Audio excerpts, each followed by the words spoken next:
Anybody, everybody scream! Bye, bitch. Bye, bitch. Bye, bitch. Bye, bitch. Shopee offers limited time user rewards. Select any item for only 1 Cuban peso. Shop now. El que quiere perder su tiempo viendo videos que lo pierda, pero este pollo me lo voy a comer entero en 3 minutos. Empecemos.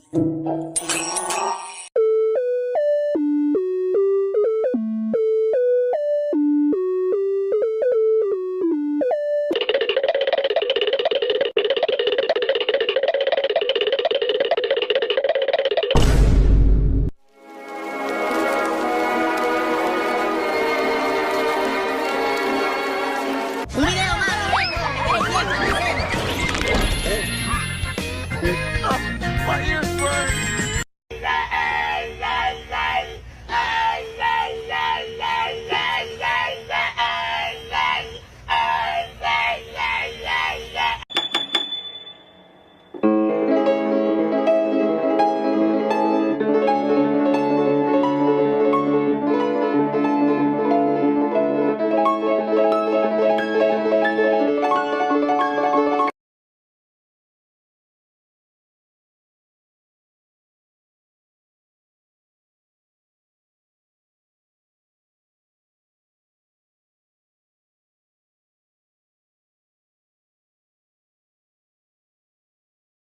진실과 거짓을 완전히 떼놓을 순 없을지도. 길은 때론 어둠 속에서 더 잘 보인답니다. 완전하지 않아도 괜찮아요. 진리의 빛이 함께할 거예요. 스스로를 믿으세요. 어머를 두렵지 않아요.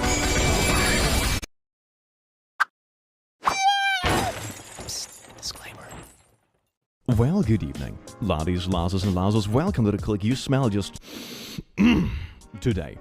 Oh yes, indeed. The human experience is quite fascinating. We're all dealing with the thought of growing older, realizing your own mortality, valuing time with friends and family and loved ones. But one additional thing that comes with it, of course, is the willingness to not grow into some out-of-touch, unlikable person.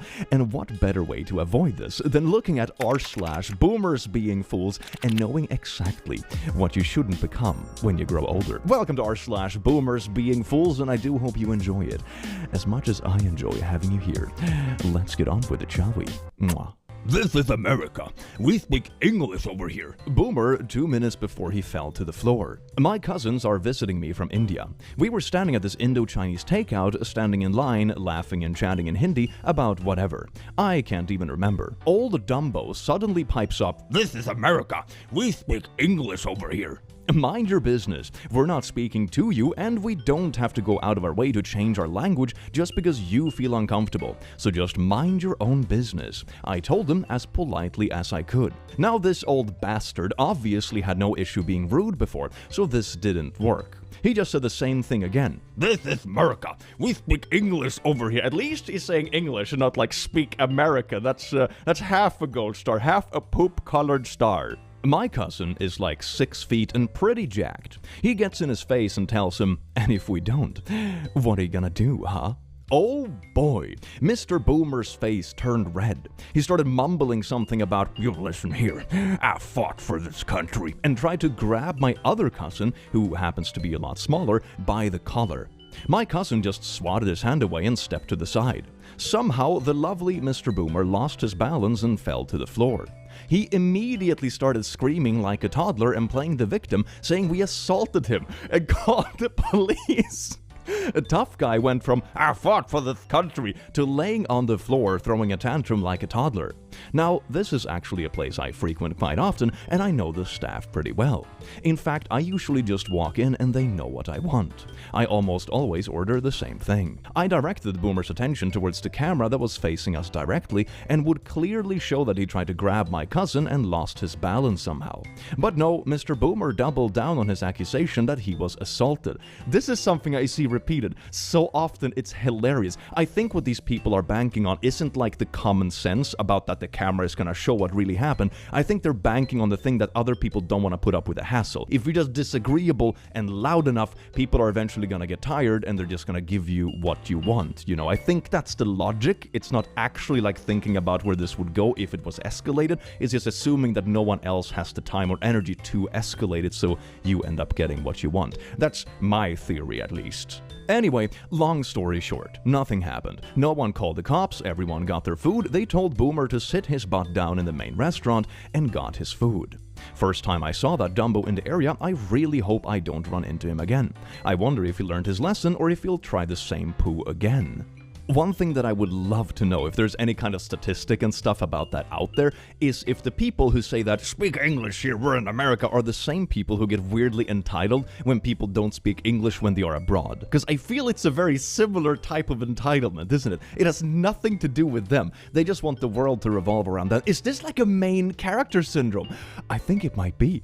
Oh my god, the Venn diagrams are just beautiful. A Boomer freaked out when he found out I'm not part of his homeowner association. Homeowner associations in the US are a wild thing. The more I read about them, the more flabbergasted I get. Let's get into it, shall we? My parents had this rental property that they passed on to me when they died, and the house has been there since before the neighborhood next to it was built, so it's not part of its homeowner association.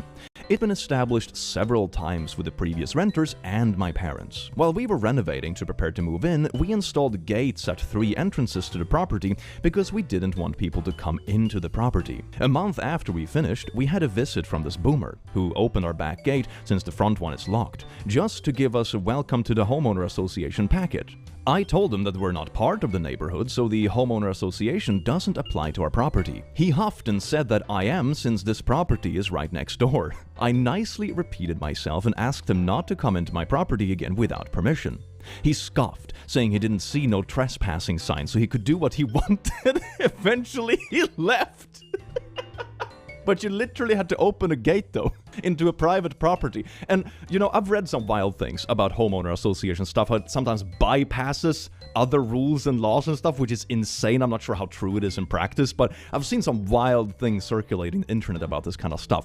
But I would imagine that in most cases, a homeowner association doesn't give you the right to, like, trespass or get onto other people's property. That's absolutely wild. And wouldn't it be true the other way around? Couldn't this like backfire really fast? If you say like, oh, if you're part of the association, I can come into your place whenever I want, then they can just do the same thing to your property, which I'm assuming wouldn't be that welcome. It's funny how far these things go sometimes. The next day, we installed locks on the gates and no trespassing signs. The next thing we know, we are getting homeowner association violation letters in our mailbox. The letters also listed things that were happening in our backyard that someone could only see if they were looking over the fence. These people have nothing better to do. They're like spying over a backyard fence and be like, oh, better report this to the homeowner association. Oh my god. We have a saying in Sweden, which is called självutnämnd polis, which is like a self-appointed police officer, right? It's people that go around being super nosy about things that don't matter, and they just try to act important and correct other people, you know? We have an actual saying for it, and I feel like this applies so well here. After the 5th notice, they kept sending the money, but you're not part of the association. That Join C2 Sip, Switch, and Fly. Get a chance to win a trip for 2. Join now. threatened eviction. But you're not even part of the association. I called the number listed and explained to a lady the situation, and she said that the homeowner association president said we were and was the only one reporting us, but all we had to do was prove we weren't and they would waive the fines and leave us alone. I gathered the paperwork and went to the next meeting where I gave them the paperwork which proved I was right. The boomer then lost his mind and said that it didn't matter and we still needed to follow his rules and change the things he wanted. There's a very special breed of people that go on like insanely wild power trips with the smallest amount of power. Homeowner associations seem to be a place where these people just thrive. It's astounding. Apparently, the reasons he was upset is that we installed gates and fixed the fence that prevented him from going where he wanted when he went on his walks. The gate's fence also prevented his family from taking a shortcut to the pool. The backyard was filled with things he didn't want seeing from his second-story balcony. And the trees we planted and the new fence prevented him from seeing our entire property. That's like a very interesting, sense of entitlement. When I'm specifically on my second-story balcony, I don't like looking at these things in your backyard. Oh, that's amazing. You would imagine that it's more offensive to peek into someone's property and like have an opinion about what they do on their own property rather than like you have to clean your own house or yard because of what I see from my balcony. You would imagine that's like, the order of magnitudes, but apparently not. He got so angry that he needed to be brought into a different room. I left soon after, but haven't heard a thing since. It's amazing how entitled some boomers are. That is wild, and also the fact that he doubles down when, the facts are already established. And it's a shame because even though it's pretty easy to prove something like this, you still have to spend the time and go to the meeting and gather the paperwork just because some entitled person doesn't understand when they shouldn't be pushing the case. That is really embarrassing though. What a tiny little man. My God. Foolish Boomer offers my wife and I $25,000 less than what we paid for the house. My wife and I bought a starter home, one of the few left at the time, for $125,000 in 2015. Our neighbors were mostly cool but had a low opinion of our house. It had been a rental house for decades and was in disrepair. We spent a couple of years tearing things down to the studs, room by room, and refinishing everything. Eventually, we had a really cute little house that was comfortable. One day, we got this random knock by the neighbor's boomer dad who offered us $100,000 for the house. We laughed, but he was serious. He then said, "Cash!" as if that would really push us over the edge. We politely declined, and he said, "This is the best offer you're gonna get for this piece of crap." We sold it for $175,000 shortly after, and the house is currently worth $260,000. I guess he should have given me a firm handshake and more eye contact to push the deal over the edge. That is so wild, paying less than the initial price and after renovations and stuff too, which means that even if the market had remained the same, the house would still have been worth more because of the money put into it. So this is just so out of touch. I think he just wanted a good deal and trying to like strong-arm the other people into thinking it was a good deal and be like, "Yeah, I'm paying cash," and all that kind of stuff, and then he would just have flipped the house a week later. So I think that is the case, but it's so silly.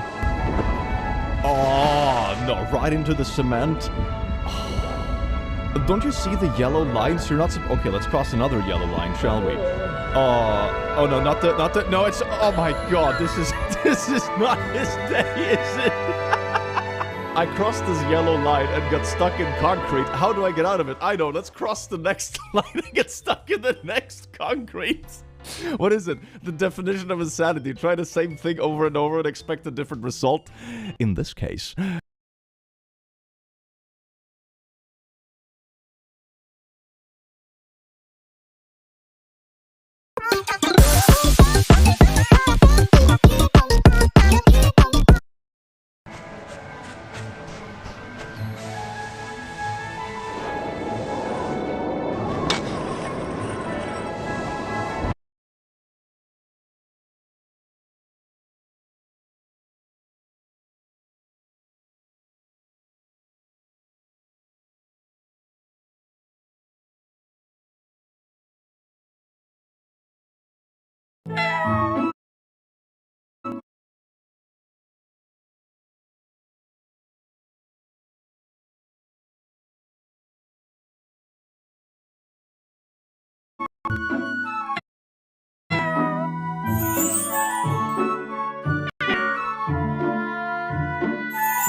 Wait, what? You want every single topping? Oh no, we're gonna be here for a while. Anyways, today's a special day. I've heard some rumors that unreleased cookies are visiting the cake shop, so we need to make them the absolute best cakes